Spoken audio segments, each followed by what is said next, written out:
Simbah Rubingah loh. Ini cungkupnya tulisannya Simbah Rubingah. Sedangkan makam pengiringnya ya ini Rubingah.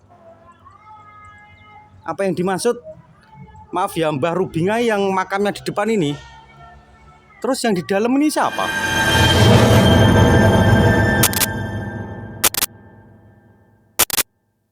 Salam telusur makam bersama dua kacamata.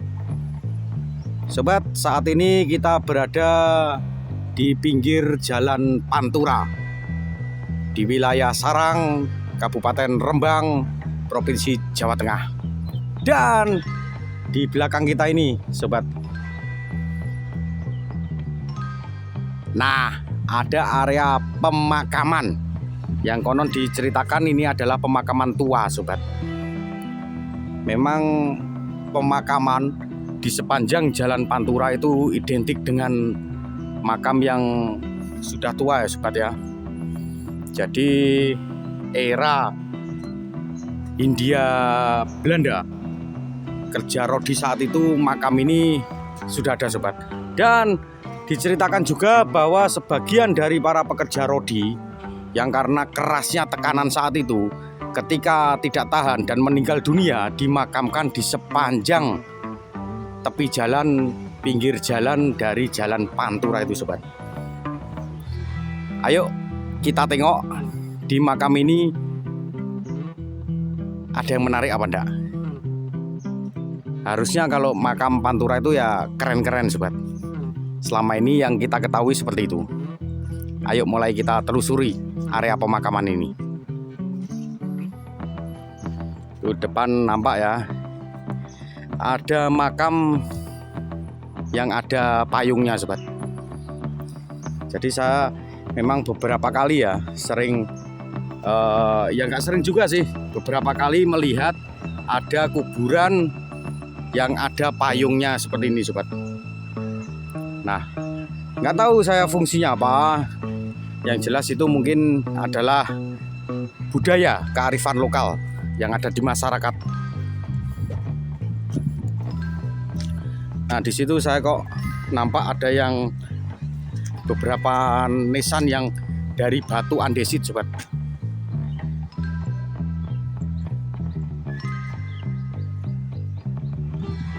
Biasanya kalau nisan yang ada batu andesit itu identik dengan makam yang usianya sudah tua, sobat. Kalau yang lainnya ini nisannya dari bahan kayu ya, bahan kayu. Dan biasanya yang dipakai itu adalah kayu jati, sobat. Karena kayu jati merupakan kayu yang terkenal dengan ketangguhannya. Ini yang warna putih itu ada yang nampak ya, kurang tahu itu ada simbol apa itu, sobat, di makamnya. Ntar kita review tersendiri itu, sobat.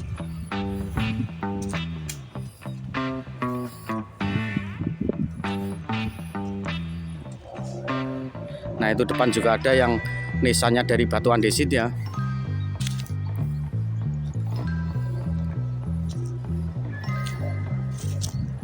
Jadi untuk saat ini kita survei ya, sekalian ini explore. Ntar kalau ada makam yang menarik kita review tersendiri. Karena kita harus mengumpulkan informasi-informasi dulu, sobat.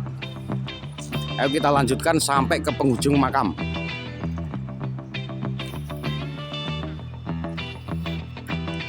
Ini di area makam ini rata-rata makam tipe ikonik. Ada yang bergijing, ada juga yang hanya berupa gundukan tapi ada nisannya, sobat.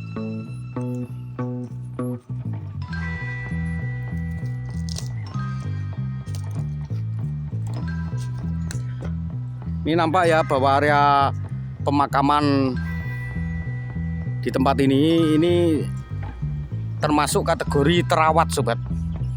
Karena jika tidak ada yang merawat, namanya tanah kuburan itu semaknya pasti sudah tinggi-tinggi, sobat. Tapi ini nampak ini kategori masih terawat, sobat.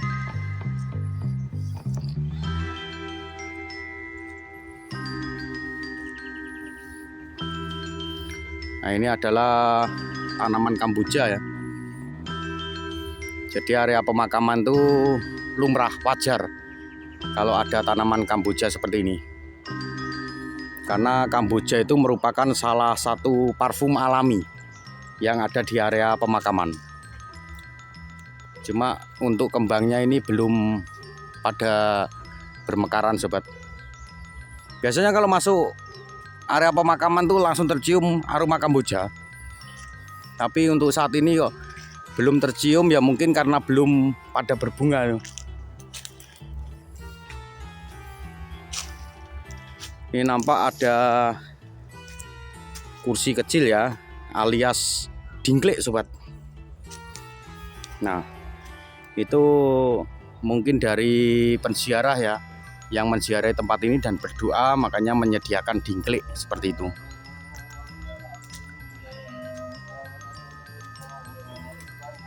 Untuk saat ini cuacanya cerah. Tapi di tempat ini anginnya lumayan sepoi-sepoi sobat. Padahal cuaca saat ini cerah, cenderung terik mataharinya.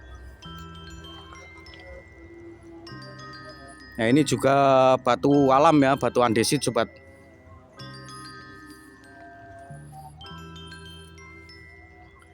Cuma kalau melihat lurusnya garisnya itu, ini batunya batu andesit tapi era modern, belum kuno sobat.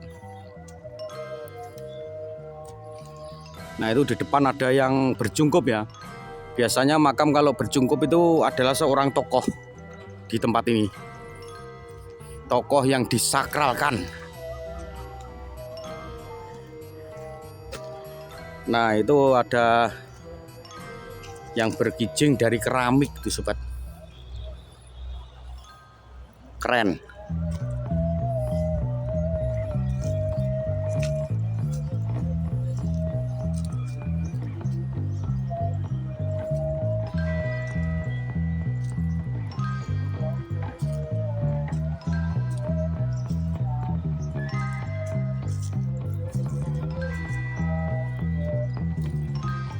Itu juga ada makam bernisan juga berkijing ya, mode klasik. Nah, ini nampaknya makin masuk ke area makam ini, kalau lihat batu nisannya ini makin tua usianya sobat.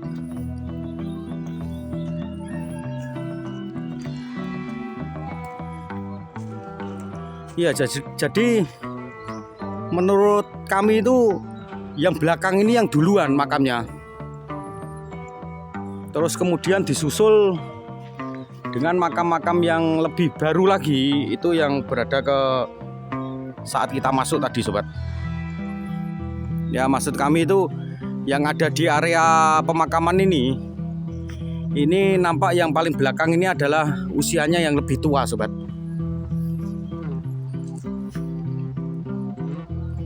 Nah, ntar kita tengok di dalam cungkupnya ini ada apa saja sobat.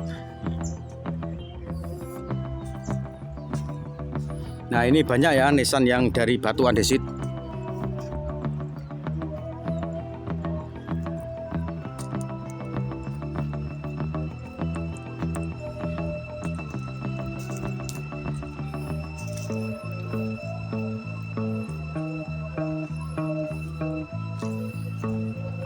Dan itu depan kita ada yang dibalut sama kain kafan.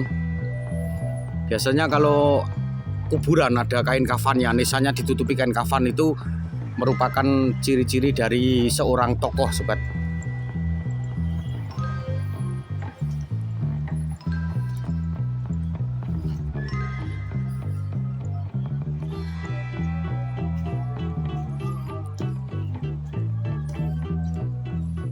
Nah, ini berarti cungkup yang ada di hadapan kita ini diapit, pintu masuknya diapit oleh dua makam. Dua makam, jadi kanan kirinya ada makamnya sobat. Itu tulisan Arab nih, mohon maaf ya, terus terang saya tidak bisa membaca tulisan Arab sobat. Mungkin ada sobat-sobat yang bisa mengartikan ya, tulis di kolom komen.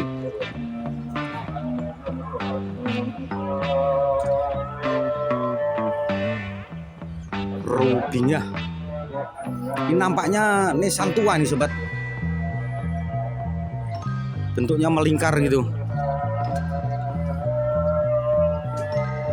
Nah ini di dalam cungkupnya ya.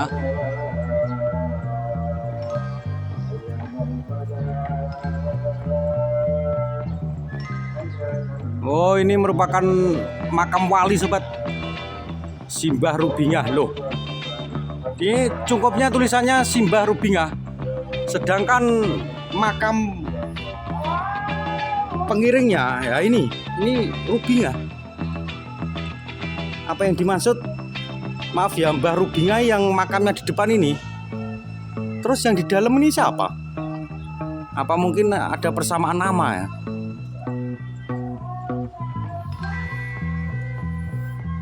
Nah ini kita di dalam cungkupnya ya. 1, 2, 3, 4. Ada 4 makam di sini. Dan itu adalah tempat dari almari yang diisi oleh buku doa sobat. Jadi dalam cungkup ini lantai dasarnya ini kelihatan dari keramik ya. Dan dipagari oleh pagar dari kayu sobat. Dan di atasnya itu nampaknya adalah tempat lampu. Jadi kalau malam mungkin terang di sini karena ada sinar lampunya itu.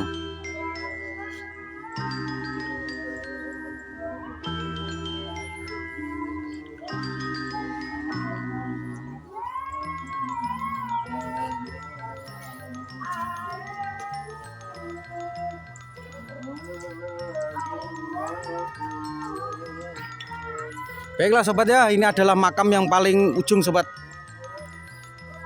Dan di depannya itu sudah hamparan sawah. Jadi ini adalah penggambaran dari area pemakaman ini. Itu hamparan sawah, makanya anginnya sepoi-sepoi di sini. Jadi makam ini tepat di belakangnya adalah area dari persawahan sobat.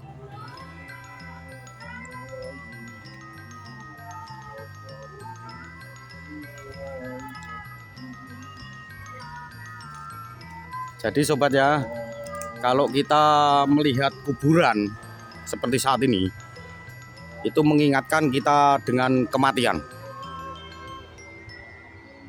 Bersyukurlah sobat, kita masih diberi waktu dan kesempatan. Maka dari itu, pergunakanlah sisa waktu kita dengan sebaik-baiknya. Itu pesan dari Dua Kacamata. Saya kira cukup ya explore area pemakaman di tempat ini. Terima kasih sudah menonton dan sampai jumpa lagi di video-video kita berikutnya bersama Dua Kacamata.